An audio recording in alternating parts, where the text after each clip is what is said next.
Good morning to all. I am Avkash from Government Polytechnic College, Dungarpur. Okay, so till the last lecture, we have discussed about traffic engineering. So, in this lecture, we will start the highway materials. So, first of all, हम क्या देखते हैं कि हमारी road किसके ऊपर बनी रहती है? सॉइल के ऊपर. ठीक है. तो जो सॉइल नीचे होती है इसे कहते हैं सबग्रेड सॉइल. ठीक है. तो देखते हैं हम सबग्रेड जो सॉइल होती है उसका मजबूत होना बहुत ही इम्पॉर्टेंट होता है. अदरवाइज़ आपने रोड के फेलियर्स देखे होंगे, काफ़ी रोड के फेलियर्स देखे होंगे. ठीक है. देखिए सबग्रेड सॉइल जो होती है the factor on which the strength characteristics of the soil depends are. देखिए इसकी प्रॉपर्टीज़ क्या होती हैं जो हम पढ़ेंगे डिज़ायरेबल प्रॉपर्टीज़. वो क्या है? देखो टाइप ऑफ सॉइल कौन सी है कि क्लेई सॉइल है, सैंडी सॉइल है, लॉम सॉइल है. ठीक है. मॉइस्चर कंटेंट उसका कैसा है कि वो उसका ड्राई सॉइल है, वेट सॉइल है, उसकी ड्राई डेंसिटी कितनी है, इंटरनल स्ट्रक्चर कैसा है और type and mode of stress application कैसा है. It is very difficult to predict the stress-strain relationship of the soil because of the diversity in the soil types and non-homogeneous nature of the soil. Generally, the highway engineer is interested in the stability of the deformation of the soil under the stress application.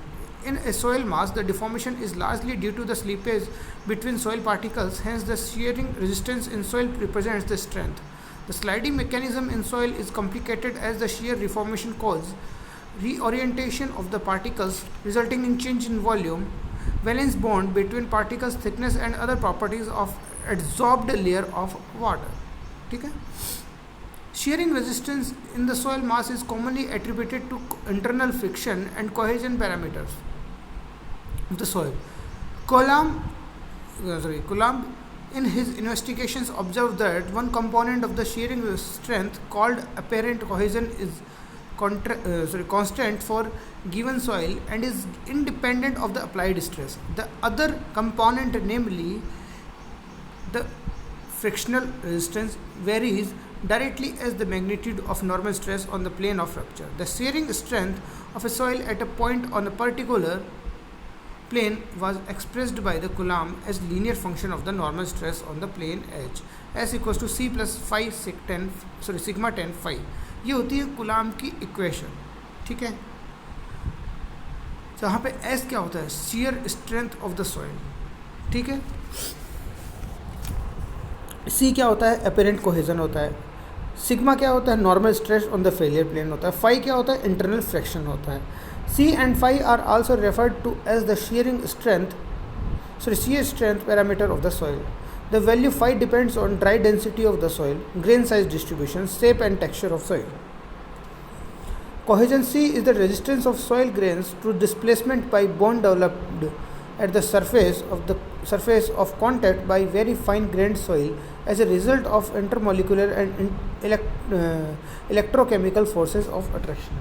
The value of C depends on the type of clay mineral, size of clay mineral, the surface charges, the proportion of the clay, water content, etc.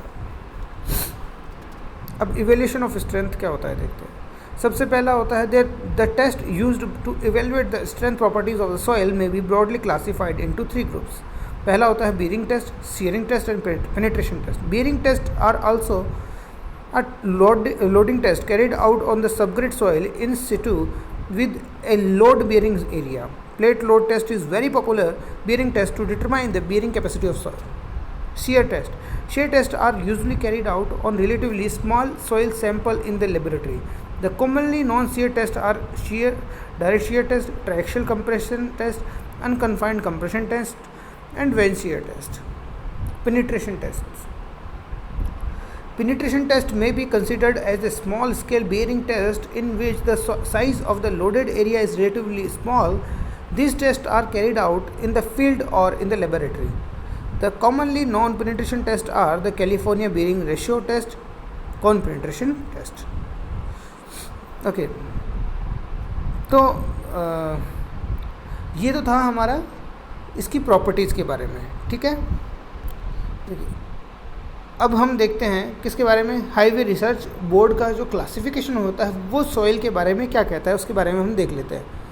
देखो, based on both particle size composition as well as plasticity characteristic, ये दोनों पे वो होता है, classify करते हैं। Mostly use for pavement construction की तरह यूज़ करते हैं। इसके देखो 7 प्राइमरी ग्रुप होते हैं, A1 से लेके A7 तक। A1 सब divided into 2 groups and A2 सब डिवाइडेड इनटू 4 ग्रुप्स, ठीक है। अब देखो इसका ये ग्रुप इंडेक्स क्या होता है, used to describe performance of soil when used for pavement construction, not used to place a soil in particular group. It means rating the value of a soil as a subgrade material within its own group. Higher the value of GI group index, poor is the quality of material, ठीक है। अब देखिए group index determination कैसे होता है। Amount of material passing 75 micron ISC, liquid limit and plastic limit, तीनों को आपको फाइंड करना है। तो इसका फॉर्मूला बनता है, ये एम्पेरिकल फार्मूला है। एम्पेरिकल मीन्स काफ़ी हिट एंड ट्रायल्स के बाद इसको निकाला जाता है। ये ग्रुप इंडेक्स फॉर्मूला है 0.2 A + 0.05 AC + 0.01 BD। अब ये ए क्या होता है, ए होता है that portion of percentage passing 75 micron सीव greater than 35 but not exceeding 75 expressed as a whole number 0 to 40. B, that portion of percentage passing 75 micron sieve greater than 15 and not exceeding 55 expressed as a whole number 0 to 40. ठीक है, that portion of the numerical liquid limit greater than 40 and not exceeding 60 expressed as a positive whole number. ठीक है, that portion of numerical plasticity index greater than 10 and not exceeding 30 expressed as a positive whole number 0 to 20. ये होता है D. अब इसको सब में अपन value रखेंगे तो ये ग्रुप इंडेक्स निकल जाएगा।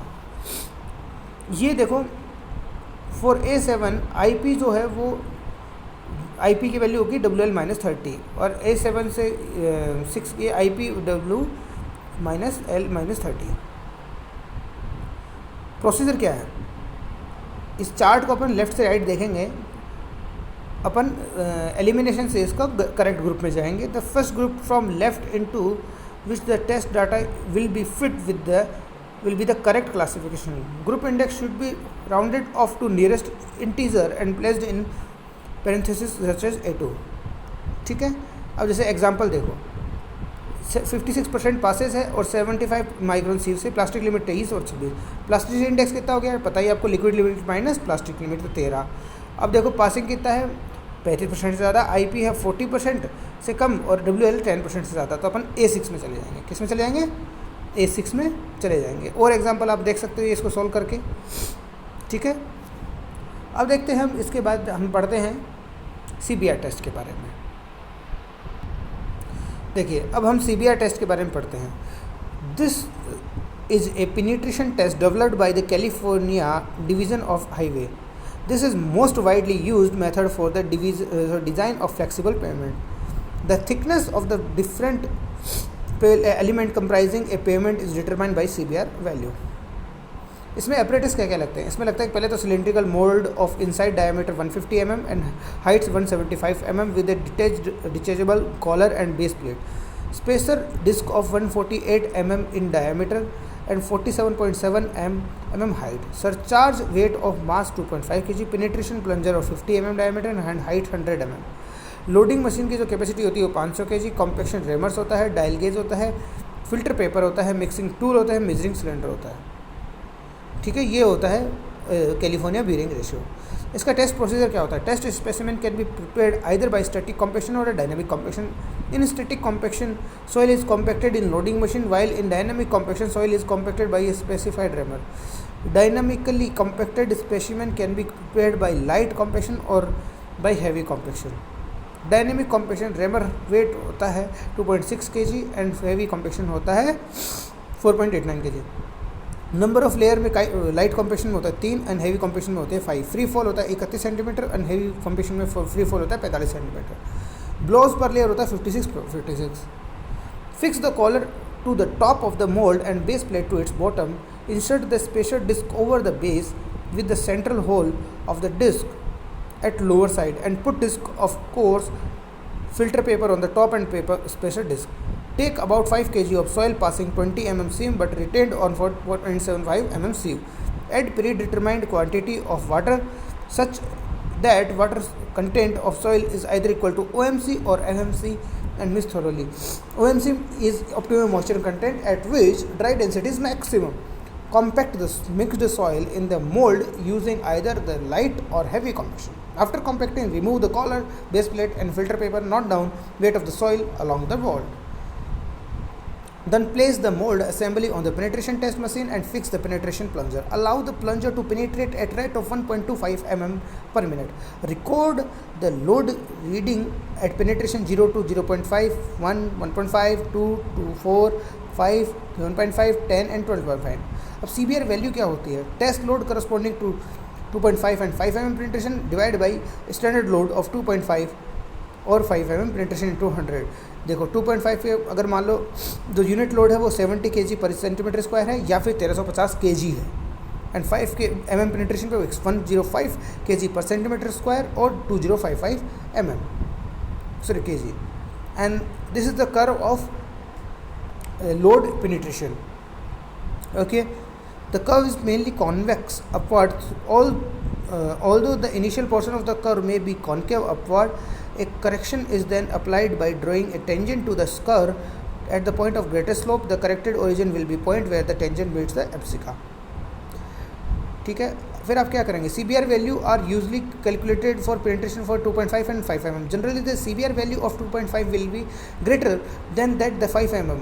In such case the spelling is incorrect. That is, in such case KASE, the former 2.5 should be taken as design CBR. If the CBR of for 5 mm exceeds that for 2.5 mm, the test shall be repeated. 3% and less जो subgrade की strength होगी वो की poor होगी. अगर 3% से 5% के बीच है तो वो क्या होगी? नॉर्मल होगी. 5 से 15% के बीच है तो वो गुड होगी. ठीक है, तो ये था हमारा पूरा सब ग्रेड सोइल के बारे में. नेक्स्ट हम एग्रीगेट के बारे में पढ़ेंगे नेक्स्ट लेक्चर में. तब तक के लिए थैंक यू सो मच.